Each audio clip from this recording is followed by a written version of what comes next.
दोस्तों नमस्कार, आप सभी का स्वागत है आपके अपने चैनल स्टॉक बाज़ार पर।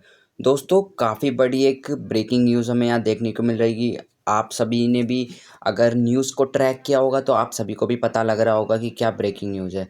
ठीक है, तो आइए बात कर लेते हैं ये जो भी ब्रेकिंग न्यूज़ चल रही है दबा के, क्योंकि अभी तक तो बाज़ार पिछले 3 दिन से बंद है, सैटरडे, संडे और मंडे आज। तो कल मार्केट खुलेगा, ये भी जानेंगे कि मार्केट कैसा परफॉर्म करेगा इस ब्रेकिंग न्यूज़ के बाद। वैसे ये ब्रेकिंग न्यूज़ थोड़ी सी नेगेटिव है एक कंट्री के लिए, लेकिन आइए पहले अब इसके बारे में बात कर लेते हैं कि ब्रेकिंग न्यूज़ है क्या। वैसे आप सभी को पता लग गया होगा न्यूज़ व्यूज़ के वजह से। तो दोस्तों बात जो है ना वो मिडल ईस्ट से रिलेटेड है। मिडल ईस्ट की इस साल बहुत सारी टेंशन हुई है, कभी गाज़ा इज़राइल, कभी पैलेस्तीन इज़राइल, फिर ईरान के साथ अभी वॉर तक डिक्लेयर हो गया था इज़राइल और ईरान के साथ। तो ऐसे काफ़ी टेंशन हमें मिडल ईस्ट से देखने को इस बार मिल गई थी। ठीक है, तो ये जो खबर ब्रेकिंग न्यूज़ है ये मिडल ईस्ट का जो एक देश है ईरान, इसी से ही रिलेटेड है। ठीक है, तो ईरान से जुड़ी खबर है यहाँ देखने को मिलती है हमें। तो दोस्तों लाइव अपडेट है ईरान से कि उनका जो प्रेसिडेंट है वो मतलब मर चुका है हेलीकॉप्टर क्रैश से। ठीक है, ठीक है। तो मतलब जो प्रेसिडेंट होता है ना, जैसे हमारे में होता है पहले प्रेसिडेंट आता है फिर प्राइम मिनिस्टर आता है सेकंड नंबर पे, लेकिन ईरान में क्या होता है, इसमें जो प्रेसिडेंट होता है वो सेकंड मोस्ट पावरफुल पर्सन होता है। ठीक है, तो इसकी डेथ हुई है, या फिर आप कह सकते हैं एक एक्सीडेंट में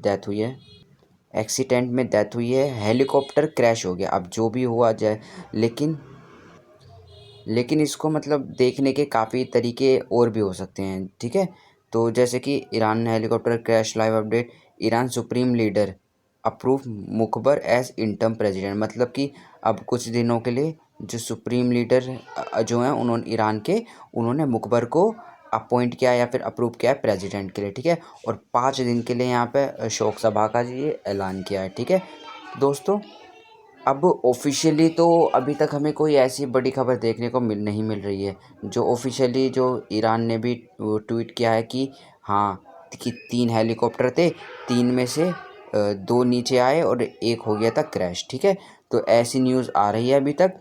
लेकिन अब क्या लगता है, देखिए अब किसी भी कंट्री का प्रेसिडेंट मरता है तो ऑब्वियसली अभी उनकी लड़ाई हुई थी ईरान की, किससे हुई थी लेटेस्ट लड़ाई, इज़राइल से हुई थी।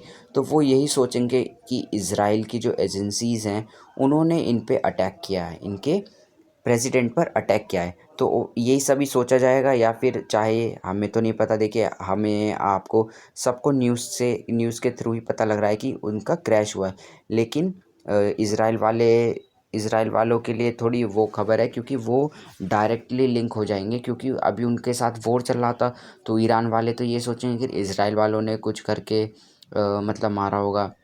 ठीक है, तो कुछ लोग जो हैं इसे ऐसी एक्सीडेंट बता रहे हैं, और कुछ लोग इसे बताते हैं एसोसिएशन। एसोसिएशन का मतलब होता है मतलब कि किसी की हत्या करवाई गई हो। ठीक है, तो ऐसा लग रहा है, तो इसमें इज़राइल को ये घसीट सकते हैं ईरान वाले। ठीक है, तो अब इज़राइल के ऊपर हमें देखना है कि कैसे मतलब इज़राइल उसमें इन्वॉल्व हो। वैसे तो इज़राइल अपने आप खुद से तो जाके कुछ बोलता नहीं है, शांति रहेगा, लेकिन अब ईरान वाले कुछ बोलेंगे कि तुमने ही मारा है, तो ऑब्वियसली फिर इज़राइल को जवाब देना पड़ेगा। ठीक है, अब लोग सोच रहे हैं कि ये जो एक एजेंसी है ना इज़राइल की है, जिसका नाम है मोसाद। ठीक है, तो मोसाद एजेंसी, तो वो ब्लेम कर सकते हैं इज़राइल की जो एजेंसी है मोसाद, उस पर भी ब्लेम कर सकते हैं, या फिर CIA, यानी कि सेंट्रल इन्वेस्टिगेशन, मतलब ये उसकी है, क्या कहते हैं, अमेरिका की ये जो सीक्रेट एजेंसी या फिर आप कह सकते हैं एजेंसी है वो है। तो अब इन दोनों पे इल्ज़ाम आ सकता है, क्योंकि अमेरिका ने इसको भी अमेरिका कह रहा हूँ मैं, ईरान ने अमेरिका को भी धमकी दी थी, जब अमेरिका ने कहा था कि इज़राइल से मत लड़ो, शांत बैठ जाओ, भी हमारे में भी इलेक्शन है। तो ये ईरान माना नहीं था, उन्होंने सीधा कह दिया था कि आप भी बीच में मत पड़े। तो इस वजह से क्या पता CIA ने भी मारा हो, लेकिन इनका जो मेजर जो वो ये मानते हैं इज़राइल को। तो मुझे नहीं लगता CIA के पास इतना जाएंगे। तो ये मोसाद जो कि एक इज़राइल की ये एजेंसी है, इसी पर ये ज़्यादा अपना शक रखेंगे। ठीक है, तो अब इम्पैक्ट क्या होगा, अब इम्पैक्ट हमारे बाज़ार पे क्या पड़ेगा, ठीक है। तो अब देख लेते हैं इम्पैक्ट कैसा पड़ेगा हमारे बाज़ार में। तो सबसे पहले जो है ना, हम ईरान से रिलेटेड खबर देखेंगे ना, यानी कि जिस भी कंपनी के पास, कंपनी नहीं, जिस भी कंट्री के पास क्रूड ऑयल होगा, तो उसके अंदर कुछ भी चीज़ हलचल होती है, तो हमें सबसे पहले ऑयल प्राइसेस देखने पड़ेंगे कि ऑयल प्राइसेस राइज तो नहीं हो रहे हैं। क्योंकि ऑयल प्राइसेस, क्रूड प्राइसेस का रॉकेट बनना सारे, उसके लिए सारी कंट्री के जो बाज़ार है उन पर इफ़ेक्ट डालता है, डायरेक्टली या इनडायरेक्टली, ठीक है। तो ईरान प्रेसिडेंट जो डाई हुए थे हेलीकॉप्टर क्रैश में, उस टाइम पे हमें राइस देखने को मिल गया था ऑयल प्राइस में, लेकिन अभी तक वो इतना नहीं है, फिर से वो वापस कम हो गया, ठीक है। और यहाँ पे देखिए दूसरा हम अमेरिका बाज़ार देख सकते हैं, वो भी एकदम न्यूट्रली चल रहा है, ठीक है। मतलब पॉइंट में 0.34% अप है, ठीक है। तो ऐसा ही कुछ है डाउ भी। तो अभी तक इतना कुछ हमें देखने को नहीं मिला। तो और यहाँ पे देखिए, ये इज़राइल का बाज़ार देखते हैं। इज़राइल का बाज़ार भी पिछले पास्ट 5 डेज़ में यहाँ सिर्फ 3% टूटा है, और अभी ये सिर्फ 0.10% ऐसे ही है, मतलब फ्लैट चल रहा है। तो अभी बाहर के बाज़ारों में भी इतनी नेगेटिविटी नहीं है। तो अब जो फ़र्क पड़ता है ना, वो इससे पड़ता है कि ईरान वाले इस चीज़ को कैसे लेते हैं। अगर ईरान वाले सोचें कि जी क्रैश था, एक एक्सीडेंट था, कोई बात नहीं, सबके साथ होता है, तो कोई बाज़ार पे इम्पैक्ट नहीं पड़ेगा, ठीक है।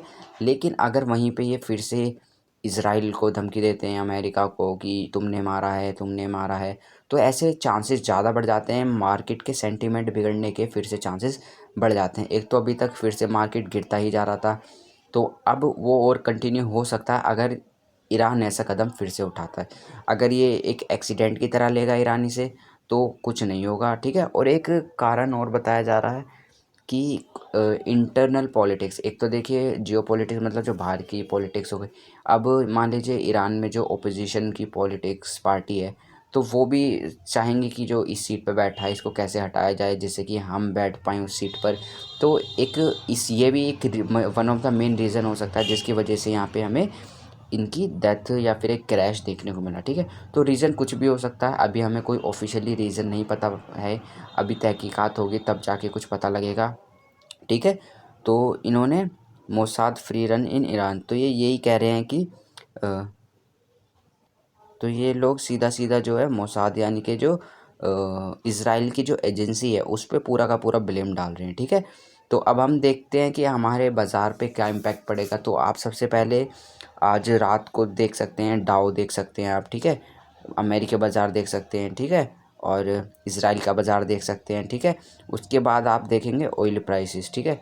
अगर ये सब एकदम ठीक ठाक दिख रहे होंगे, तो मोस्ट प्रोबेबली हमारे बाज़ार पे भी फ़र्क नहीं पड़ेगा।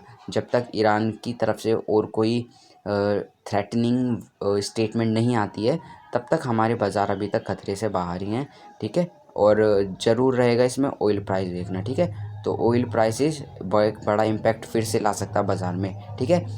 तो दोस्तों नमस्कार, मैं इजाज़त चाहूँगा। तो दोस्तों आपको वीडियो अगर पसंद आई, आपको लेटेस्ट न्यूज़ लगी, 2-3 दिन बाद मार्केट बंद है तो एक न्यूज़ पता लग गई, तो प्लीज़ सब्सक्राइब करिएगा हमारा चैनल। धन्यवाद।